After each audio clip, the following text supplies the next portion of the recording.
28 नवंबर 1979। प्रवृत्ति में रहते भी निवृत्ति में कैसे रहें। आज बाप दादा अपने कल्प पहले वाले सिकिलधे कोटों में से कोई बाप को जानने और वर्षा पाने वाले किसी विशेष ग्रुप को देख रहे थे। कौन सा ग्रुप होगा? आज विशेष प्रवृत्ति में रहने वाले बच्चों को देख रहे थे। चारों ओर बच्चों के प्रवृत्ति के स्थान भी देखे, व्यवहार के स्थान भी देखे, परिवार भी देखे और आज की तमोगुणी प्रकृति और परिस्थितियों का प्रभाव क्या क्या पड़ता है, राज्य का प्रभाव क्या क्या पड़ता है, यह हालचाल देख रहे थे। देखते देखते कई बच्चों की कमाल भी देखी कि कैसे प्रवृत्ति में रहते हुए भी निवृत्त रहते हैं। प्रवृत्ति और निवृत्ति दोनों का बैलेंस रखने वाले बहुत अच्छा श्रेष्ठ पाठ बजा रहे हैं। सदा बाप के साथी और साक्षी हो बहुत अच्छा पाठ बजाते विश्व के आगे प्रत्यक्ष प्रमाण बने हुए हैं। सदा बाप की याद की छत्रछाया के अंदर किसी भी प्रकार की माया के वार से व माया के अनेक आकर्षण से सदा सेफ रहने वाले हैं। ऐसे विश्व से न्यारे और निराले बच्चों को देखकर बाप भी बच्चों के गुण गाते हैं। कई ऐसे बच्चे देखे जो रहते प्रवृत्ति के स्थान पर हैं, लेकिन सच्चे बच्चे होने के कारण साहिब उन पर सदा राजी रहते हैं। न्यारे और प्यारे के राज को जानने के कारण सदा स्वयं भी स्वयं से राजी रहते हैं, प्रवृत्ति को भी राजी रखते हैं। साथ साथ बाप दादा भी सदैव उन पर राजी रहते हैं। ऐसे स्वयं को और सर्व को राजी रखने वाले राज युक्त बच्चों को कभी भी अपने प्रति व अन्य किसी के प्रति किसी को काजी बनाने की जरूरत नहीं रहती, क्योंकि केस ही नहीं जो काजी बनाना पड़े। कई बार सुना है ना, मियाँ बीबी राजी तो क्या करेगा काजी। अपने ही संस्कारों के केस अपने पास बहुत होते हैं, जिस पर अपने अंदर ही बहस चलती रहती है। राइट है या रॉन्ग है, होना चाहिए या नहीं होना चाहिए, कहाँ तक होना चाहिए, यह बहस चलती रहती है। और जब अपने आप फैसला नहीं कर पाते तो दूसरों को काजी बनाना पड़ता है। फिर किसी की छोटी बात होती है, किसी की लंबी होती है। अगर बाप और आप दोनों मिलकर फैसला कर दो तो सेकंड में समाप्त हो जाए, और किसी को काजी या वकील या जज बनाने की जरूरत ही नहीं। प्रवृत्ति का कायदा होता है कि अगर कोई भी बात प्रवृत्ति में होती है तो माँ बाप बच्चों तक भी पहुँचने नहीं देते हैं, वहाँ ही स्पष्ट कर समा देते हैं, अर्थात समाप्त कर देते हैं। अगर तीसरे तक बात गई तो फैलेगी जरूर, और जितना कोई बात फैलती है उतना बढ़ती है। जैसे स्थूल आग जितनी फैलेगी उतना नुकसान करेगी, यह भी छोटी छोटी बातें भिन्न भिन्न प्रकार के विकारों की आग है। आग को वहाँ ही बुझाया जाता है, फैलाया नहीं जाता। प्रवृत्ति में बाप और आप के सिवाय तीसरी समीप आत्मा अर्थात परिवार की आत्माओं में भी बात फैलनी नहीं चाहिए। मियाँ बीबी राजी हो जाओ, नाराज अर्थात राज को न जानने के बराबर। कोई न कोई ज्ञान का राज मिस करते हो तब नाराज होते हो, चाहे स्वयं से या दूसरों से। तो वकील करने से वही छोटी बात बड़ा केस बन जाती है। इसलिए तीसरे को सुनाना अर्थात घर की बात को बाहर निकालना। जैसे आजकल की दुनिया में जो बड़े केस होते हैं वो अखबार तक फैल जाते हैं, तो यहाँ भी ब्राह्मण परिवार के अखबार में पड़ जाते हैं।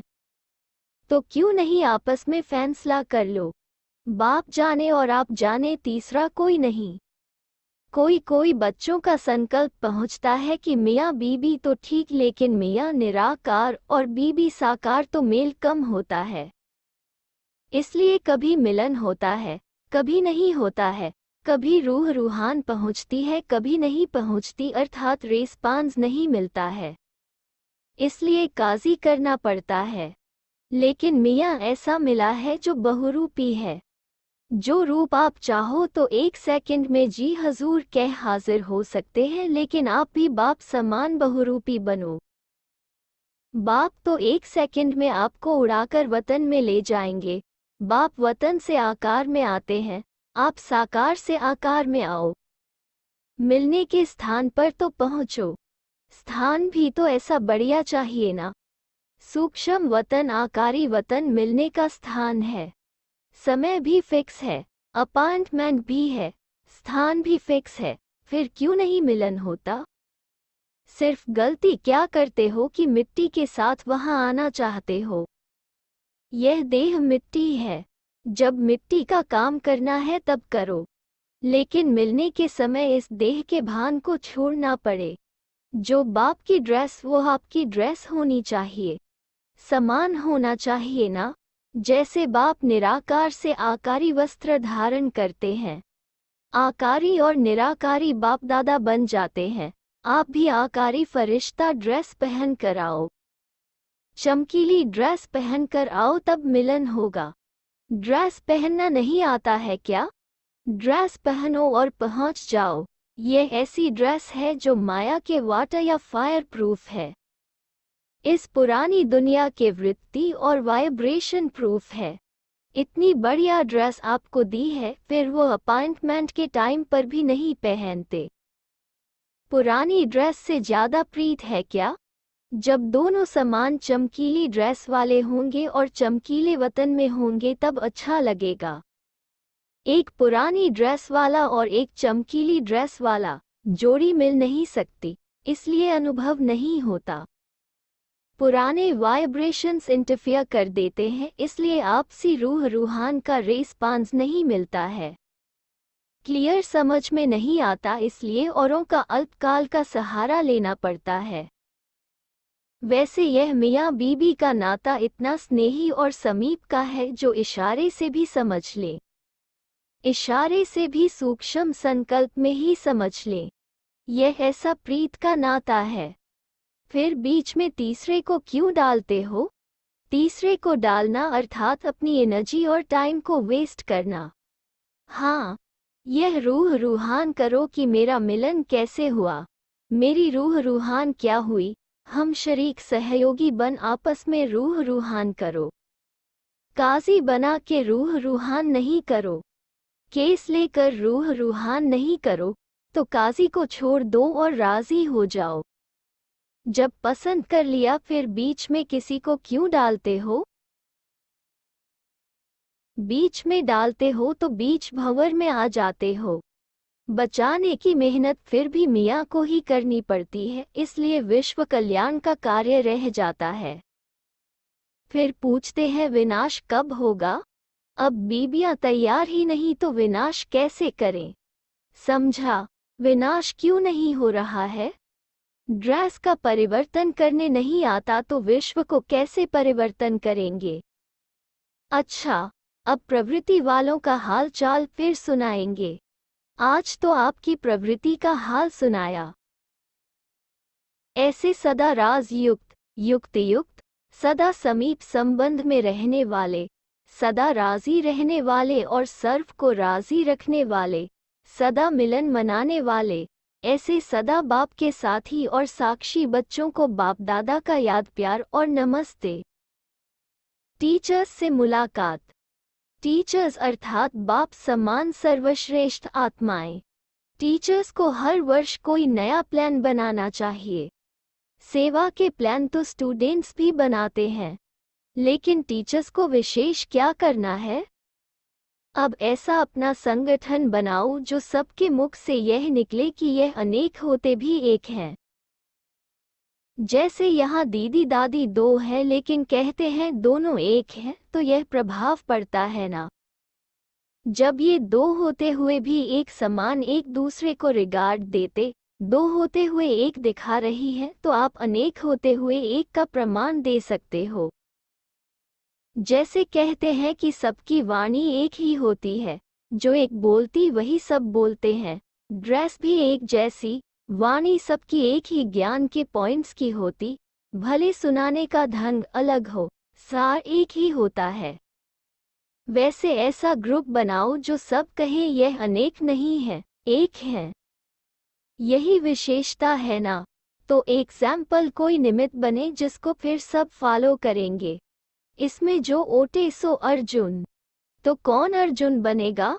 जो अर्जुन बनेंगे उसे फर्स्ट प्राइज मिलेगी। सिर्फ एक बात का ध्यान देना पड़ेगा। कौन सी बात? क्या करना पड़ेगा? सिर्फ एक दूसरे को सहयोग दें, विशेषता देखते हुए, कमजोरियों को न देखना, न सुनना। यह अभ्यास पक्का करना पड़ेगा। देखते हुए भी कमजोरी को समाकर सहयोग देते रहें। तिरस्कार नहीं करें लेकिन तरस की भावना रखें। जैसे दुखी आत्माओं के ऊपर रहमदिल बनते हो वैसे कमजोरियों के ऊपर भी रहमदिल बनो। अगर ऐसे रहमदिल बन गए तो क्या हो जाएगा? अनेक होते हुए भी एक बन जाएंगे। वैसे भी लौकिक में देखो, जो समझदार परिवार होते हैं, स्नेही परिवार होते हैं, वह क्या करते हैं? एक दूसरे की कमजोरी की बात समाकर, एक दूसरे के सहयोगी बनकर बाहर अपना नाम बाला करते हैं। अगर कोई परिवार में गरीब होता है तो उसको मदद देकर के भरपूर कर देते हैं। यह भी परिवार है। अगर कोई संस्कार के वश है तो क्या करना चाहिए? सहयोग देकर, हिम्मत बढ़ाकर के उल्लास में लाते हुए उसको अपना साथी बनाना चाहिए। फिर देखो अनेक होते भी एक हो जाएंगे। यह करना मुश्किल है क्या? जब वरदानी मूर्त हो तो वरदानी कभी किसी की कमजोरी नहीं देखते। तो क्या करेंगे? ऐसा कोई आत्मिक बॉम्ब लगा के दिखाओ। टीचर्स का कर्तव्य ही यह है। जैसे बाप कमजोरी दिल पर नहीं रखते लेकिन दिलाराम बनकर दिल को आराम देते हैं, तो टीचर्स अर्थात बाप समान किसी की कमजोरी तो देखो ही नहीं। दिल पर धारण नहीं करो लेकिन हरेक की दिल को दिलाराम समान आराम लो, तो सब आपके गुणगान करेंगे। साथी हो चाहे प्रजा हो, हर आत्मा के मुख से दुआएं निकलें, आपके लिए आशीर्वाद निकले कि यह सदा स्नेही और सहयोगी आत्मा है। यह बाप समान रहमदिल, दिलाराम की बच्ची दिलाराम है। तब कहेंगे योग्य टीचर। अगर टीचर ही कमी देखे तो स्टूडेंट और टीचर में अंतर ही क्या हुआ? टीचर तो बाप के गद्दी नशीन है, साथ में बाप की गद्दी पर विराजमान होना। सबसे समीप तो साथ ही बैठेगे ना। टीचर अर्थात गद्दी नशीन। तो ऐसी कमाल करके दिखाओ। समझा टीचर किसको कहते हैं? इसमें कोई भी प्राइज ले सकता है। टीचर के मुख से कभी भी किसी की कमजोरी वर्णन नहीं होनी चाहिए, विशेषता ही वर्णन हो। टीचर का अर्थ ही है बाप समान हिम्मतहीन की लाठी बनने वाली। समझा? टीचर किसको कहते हैं? विस्तार तो अच्छा बना रही हो, अब संगठन का सार बनाना है। पार्टियों से बाप दादा बच्चों का कौन सा स्वरूप सदा देखते हैं? बाप बच्चों का सदा संपन्न, संपूर्ण स्वरूप ही देखते हैं, क्योंकि बाप जानते हैं कि भले आज जरा हलचल में है लेकिन अचल होना ही है। थे और वही पाठ बजाकर संपन्न बनना ही है। बीच की हलचल है, न थी न रहेगी। यह मध्यकाल की बात है। इसलिए बाप सदा हर बच्चे को श्रेष्ठ रूप में देखते हैं। तो बच्चों को क्या करना चाहिए? बच्चों को भी अपना सदा श्रेष्ठ रूप ही दिखाई दे, फिर कभी भी नीचे आएंगे ही नहीं। नीचे तो कितना जन्म रहे हो, 63 जन्म उतरने का ही अनुभव किया। अब तो उतरते उतरते थक गए हो ना कि अभी भी टेस्ट करनी है। अब चढ़ना ही चढ़ना है। उतरना समाप्त हुआ, सिर्फ संगमयुग ही चढ़ने का युग है, फिर तो उतरना शुरू हो जाएगा। अगर इतने थोड़े से समय में भी उतरना चढ़ना होता रहेगा तो फिर कब चढ़ेंगे?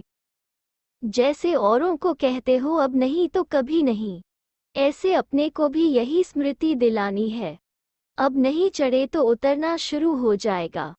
तो सदा चढ़ती कला, इसमें बहुत मजा आएगा। इस जीवन में अप्राप्त कोई वस्तु नजर नहीं आएगी। भविष्य जीवन में तो अप्राप्ति और प्राप्ति के जीवन का पता ही नहीं होगा।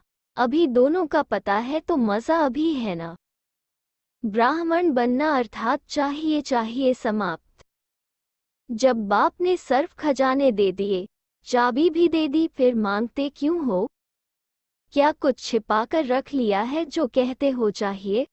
बाप ने बिना मांगे सब दे दिया। आपका मांगने का रूप भी बाप को अच्छा नहीं लगता। विश्व के मालिक के बालक मांगे तो अच्छा लगेगा? जो आपको जरूरत है वो सब दे ही दिया, तो अब क्या करेंगे? इसी नशे में रहो कि हम विश्व के मालिक के बालक हैं, तो मांगना समाप्त हो जाएगा। अब मायाजीत का झंडा चारों ओर बुलंद करो। जब यह झंडा बुलंद हो जाएगा तो सब झंडे नीचे झुक जाएंगे। अभी रस्सी खींच रहे हो, जब झंडा चढ़ जाएगा तो प्रत्यक्षता के फूलों की वर्षा होगी। एक दो को सहयोगी बनाकर मायाजीत के वाइब्रेशंस फैलाओ। अब ऐसा किला मजबूत करो, इतना किला पक्का हो जो माया की हिम्मत ही न रहे। अगर किसी में आए भी तो उसे दूर से भगा दो। 30 नवंबर 1979। स्वमान में स्थित आत्मा के लक्षण।